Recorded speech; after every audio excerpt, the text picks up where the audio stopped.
Assalamualaikum warahmatullahi wabarakatuh, sahabat tani. Berjumpa lagi dengan saya Dehil Agri Official ya, ganti namanya. Nah, kali ini kita akan membahas ya tentang pembuatan pupuk organik dari limbah dapur yang biasa ada tiap hari, yang biasa kita buat dari air cucian beras. Nah, yang sudah jadi warnanya seperti ini nih. Warnanya kan biasa kan putih. Kalau yang belum jadi, yang udah jadi itu seperti ini, agak kuning-kuning. Malah sekarang saya bikin banyak nih, bikin yang 5 liter air, terus saya korbankan 1 galon ya, dan saya taruh di WC untuk menyimpan bekas air cucian beras. Karena air cucian beras ini untuk manfaat dan khasiatnya sudah saya rasakan dan sangat bagus banget. Nah, ini kan bekas pembuatan, ini toplesnya bekas pembuatan. Di video awal sudah saya pernah bikin ya, tapi itu untuk bukan dari air cucian beras, tapi itu untuk pasti generatif. Nah, sekarang agar lebih bagus lagi dari air cucian beras, karena air cucian beras ini mengandung banyak nutrisi. Ada yang namanya CPT, zat perangsang pertumbuhan. Karena dari CPT tersebut ada yang namanya karbohidrat, terus ada vitamin B yang jadi perantara terbentuknya hormon auksin dan giberlin. Hormon auksin itu untuk merangsang pertumbuhan dan memunculkan tunas baru, sedangkan giberlin untuk merangsang pertumbuhan akar tanaman. Jadi air cucian beras ini sangat bermanfaat sekali ya. Ya, langsung saja ya. Ini saya menggunakan sedotan air ya, agar simpel dan tidak acret-acretan lah. Ini air cucian beras sudah kisaran 1 mingguan, ini sudah 1 mingguan. Dan untuk menyempurnakan khasiat atau efek yang ada dalam air cucian beras ini, nanti kita akan campurkan dengan M4 ya.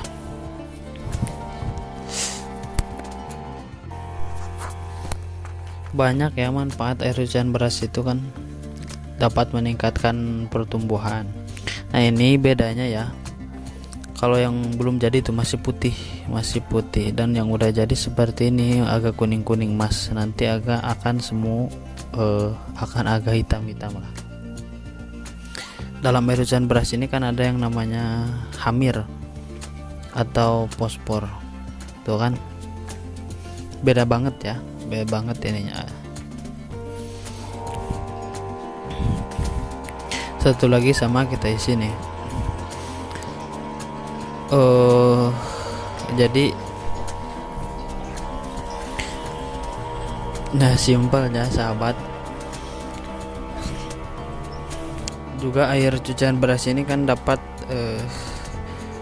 menghambat pertumbuhan patogen, karena dalam air cucian beras ini ada yang namanya bakteri Pseudomonas. Sudah saya uraikan dalam video sebelumnya ya, tentang bakteri-bakteri yang terkandung dalam air cucian beras ini. Banyak ya manfaatnya. Nah, kita isi lagi. Nah, jadi usahakan ya toples juga nih, terus pengisian airnya jangan dipenuhi, jadi sisakan untuk ruang udara. Ini nanti kan kita akan tutup rapat, jadi agar tidak masuk udara lain, jadi tidak terkontaminasi dengan udara yang kotor. Nah, air cucian beras yang kedua, siapkan molasenya kita ganti dengan gula merah ya. Terus jadi untuk bioaktivatornya terutama pembuatan pupuk organik, jadi bioaktivatornya biasa kita gunakan M4 atau serumba juga bisa. Terus kalau mau bikin sendiri bisa, yaitu dari nasi basi, karena yang kita butuhkan itu mikroorganisme. Nah, dalam kandungan E4 ini sudah terbukti dan teruji kandungannya itu ada bakteri Lactobacillus, ada Saccharomyces, terus ada fotosintesis. Jadi untuk menyempurnakan kandungan-kandungan yang ada dalam air cucian beras atau organik lainnya, kita gunakan M4 ya. Nah, M4 ini tidak mau termasuki udara, jadi jangan masuk udara. Terus bakteri Lactobacillus ini kan yang ada dalam M4 ini kan bakteri yang pingsan. Jadi dibangunkannya itu dengan molase atau gula merah atau terus banyak lagi lah. Toplesnya juga ini jangan toples yang jangan yang tembus cahaya. Soalnya kalau yang tembus cahaya ini akan menghambat pertumbuhan bakteri Lactobacillus. Nah, biasanya orang langsung, kalau saya campurkan dulu ke molasenya agar bakteri yang tertidur bangun dulu, lalu langsung campurkan. Ini takarannya saya dikira-kira. Tapi tadi M4 nya jadi satu gelas itu tadi ada 2 tutup botol, masukkan dalam molase dan dicampur. Untuk masukkan ke toplesnya saya kira-kira jadi biar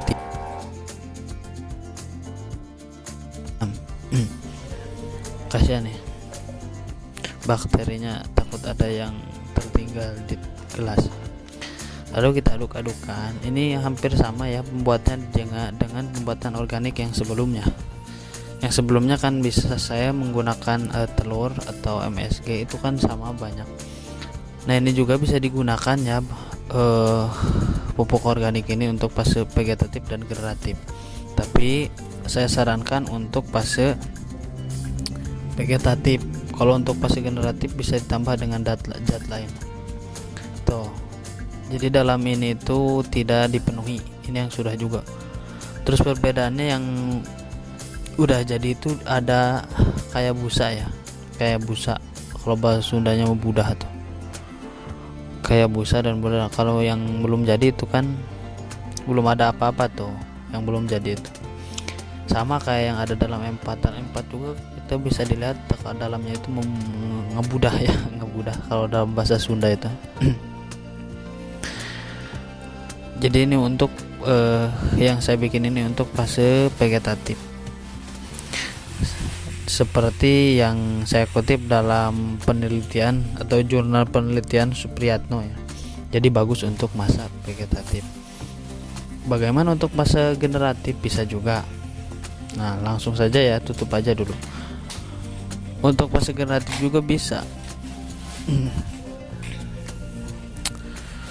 Tapi ditambah dengan kandungan-kandungan yang memiliki kandungan kalium tinggi, seperti banyak lah.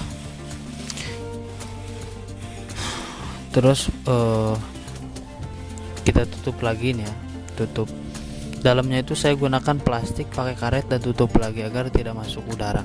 Nah, ini untuk pembukaannya biasakan paling saya 2 hari sekali, soalnya ini kan toplesnya saya sisakan ruang udara. 2 hari sekali kita buka buat masuk udara. Nah, yang ini juga sama nih, kita tutup lagi pakai plastik rapat-rapat. Nah, untuk kedepannya untuk menghadapi krisis pupuk ya, karena pupuk kan sekarang jadi lebih mahal dan lebih susah, apalagi di kampung saya sekarang yang mengandung fosfor tinggi juga susah. Poska ini susah, poskable susah. Jadi saya sarankan dan saya mengajak ya kepada semua yang suka bertanam atau bertani, kita menggunakan mulailah semi organik lah, minimal semi organik. Karena semi organik ini atau pembuatan pupuk seperti ini akan mengurangi 50% pupuk kimia sintesis ya. Nah, selain digunakan untuk pupuk pokok juga, ini air cucian beras juga bisa digunakan untuk pembuatan pupuk organik, untuk pengencer pupuk organik. Jadi kalau mau bikin pupuk organik ya lebih bagus, jadi airnya menggunakan air cucian beras, tidak menggunakan air biasa ya. Itu akan lebih baik dan lebih cepat dan bisa menghasilkan ke apa yang namanya bakteri atau jakaba ya. Dan ini untuk takarannya yaitu 250 ml itu untuk 1 liter air. Ini kira kisaran 2 minggu ya. Sekian sahabat yang bisa sampaikan. Wassalamualaikum warahmatullahi wabarakatuh.